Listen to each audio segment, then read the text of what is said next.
Harga BBM jenis Pertalite akan disesuaikan oleh pemerintah. Keputusan ini memang mengejutkan, tetapi pemerintah terpaksa melakukannya karena harga minyak mentah dunia juga naik drastis. Dari sebelumnya hanya $65 Amerika Serikat per barel menjadi $100 per barel.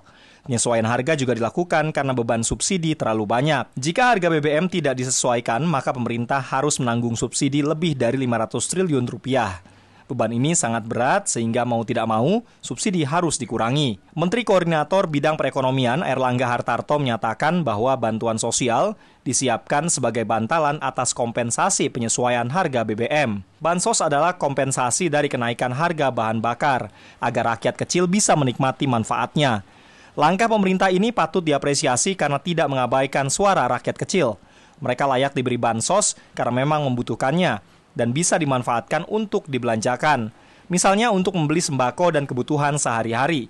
Bansos yang diberikan berupa uang tunai, bukan beras dan sembako lain. Jadi akan lebih bermanfaat karena bisa dibelikan barang-barang sesuai dengan kebutuhannya. Uang bansos juga bisa dibayarkan untuk sekolah anak-anak. Pemberian bansos pada rakyat kecil juga sangat tepat karena jika BBM terus-menerus disubsidi, maka subsidinya justru disalahgunakan oleh orang yang sebenarnya lebih mampu. Wakil Ketua Komisi 7 DPR RI, Maman Abdurrahman mengatakan ada perbedaan harga yang sangat besar antara BBM subsidi dengan BBM industri. Perbedaan ini disalahgunakan oleh para oknum sehingga mereka menyerobot jatah BBM subsidi. Akibatnya penyalurannya jadi terhambat.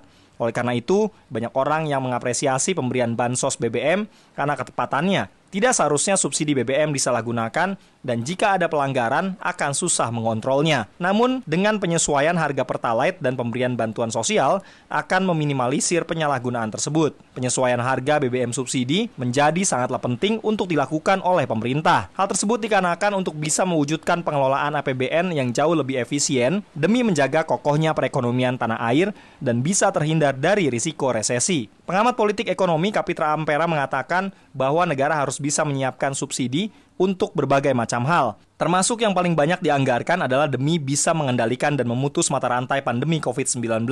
Akhirnya APBN yang digelontorkan oleh pemerintah mencapai 690 triliun rupiah. Sudah ada hampir 1.400 triliun APBN dikeluarkan oleh pemerintah hanya untuk melakukan subsidi. Padahal di sisi lain kebutuhan negara sendiri masih sangatlah banyak. Utamanya belakangan fokus pemerintah ingin segera kembali bangkit dan pulih dengan mempercepat pemulihan perekonomian nasional.